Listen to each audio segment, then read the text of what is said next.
Assalamualaikum warahmatullahi wabarakatuh. Teman-teman semua, beberapa hari ini saya keliling Aceh Tamiang, Langkat, Padang. Saya duduk di tenda pengungsian, ngobrol dengan para ibu yang kehilangan rumah, anak-anak yang belum bisa sekolah, bapak-bapak yang lahannya tertimbun oleh kayu dan lumpur. Setelah melihat langsung, rasanya sulit untuk menyebut ini sebagai bencana biasa yang bisa ditangani sendiri oleh daerah. Menurut saya kita sudah waktunya mengakui ini sebagai bencana nasional. Ini soal keberanian mengakui bahwa skala kerusakan dan penderitaan sekarang memang butuh kekuatan negara. Dengan status bencana nasional, pemerintah pusat punya ruang lebih besar untuk mengerahkan anggaran, personel, alat berat, dan program pemulihan tanpa ragu-ragu. Dan buat warga yang terdampak, apa bedanya? Kalau jadi bencana nasional statusnya, maka aliran logistik bisa lebih deras. Makanan, air bersih, obat-obatan, tenda, layanan kesehatan, sampai dukungan psikososial.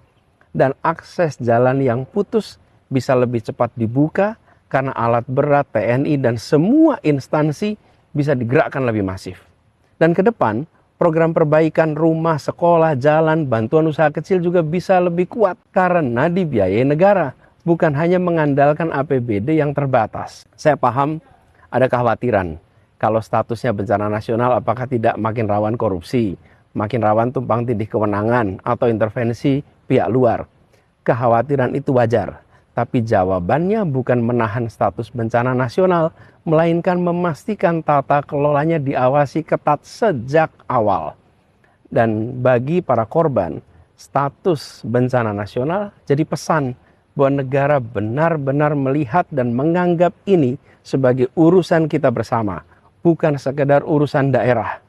Meski bencana sudah berjalan waktu, belum terlambat. Masih sangat relevan untuk mengambil keputusan ini. Tanggap darurat masih berlangsung. Pemulihan pun akan panjang. Dan keputusan hari ini akan menentukan seberapa kuat dukungan negara 1-2 tahun ke depan. Jadi menurut saya perlu sungguh-sungguh dipertimbangkan agar bencana di Aceh, Sumatera Utara, dan Sumatera Barat ini berstatus bencana nasional. Pemerintah pusat, pemerintah daerah, swasta, organisasi masyarakat, dan kita semua bisa bergerak lebih masif, lebih cepat jika status ini ditetapkan. Lalu sama-sama mengawalnya supaya dikelola dengan jujur dan terbuka.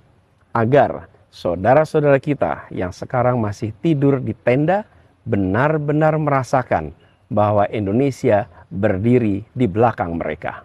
Assalamualaikum warahmatullahi wabarakatuh.